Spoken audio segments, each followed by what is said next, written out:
Did you know that your baby is developing memory from as young as 2 or 3 weeks of age? A baby as young as 2 or 3 weeks will remember your smell. You've asked me lots of questions that many parents have about the young child growing up, and I'm here to answer them. I'm Professor Frank Oberklade, and this is my mini parenting masterclass.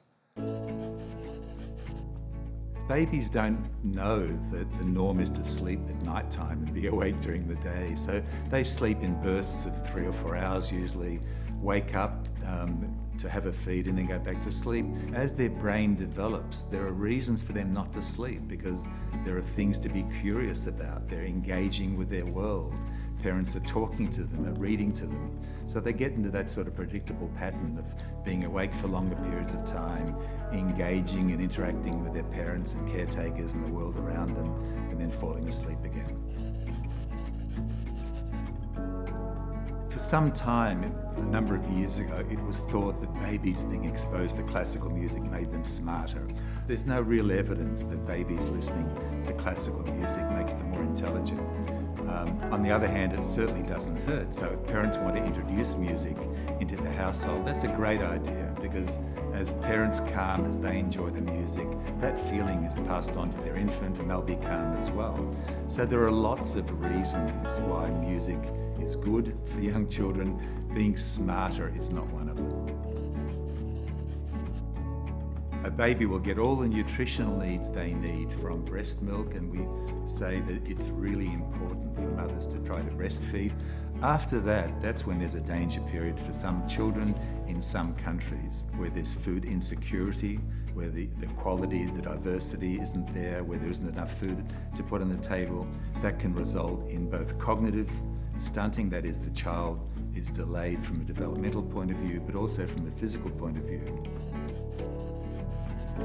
There's pretty good research evidence now about the importance of touch in newborn babies, not just for human beings, but in fact all animal species.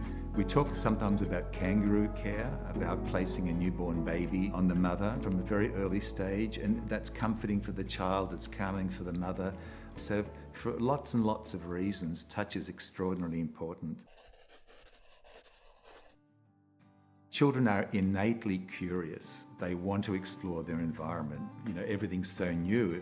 It's a big world out there. And so parents shouldn't get in the way of that. What they should do is make sure the child is perfectly safe. Don't try and structure the child too much, but there are many learning opportunities. For example, sing to the child, read to the child, take the child for a walk down the street.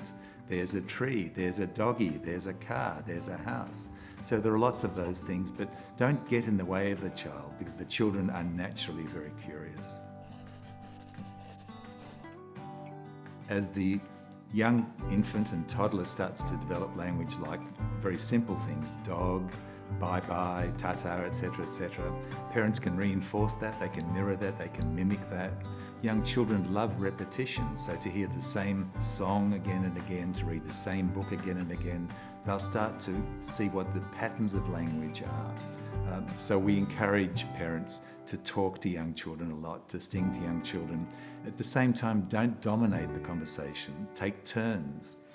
We sometimes name that as sort of serve and return. The child says something, the parent says something.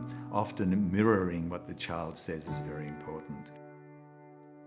In those early years of life, what babies need is responsive caring. They need a nurturing environment. They need parents that are tuned in to the young child. Parents are their baby's first teachers.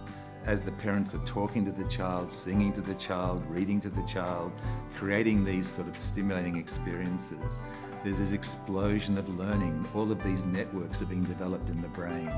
And those foundations of learning in those very early years are critical because they set the foundations for lifetime learning. If parents provide all of that, then the child's brain will grow and mature and fulfill all the potential that we want from all of our children.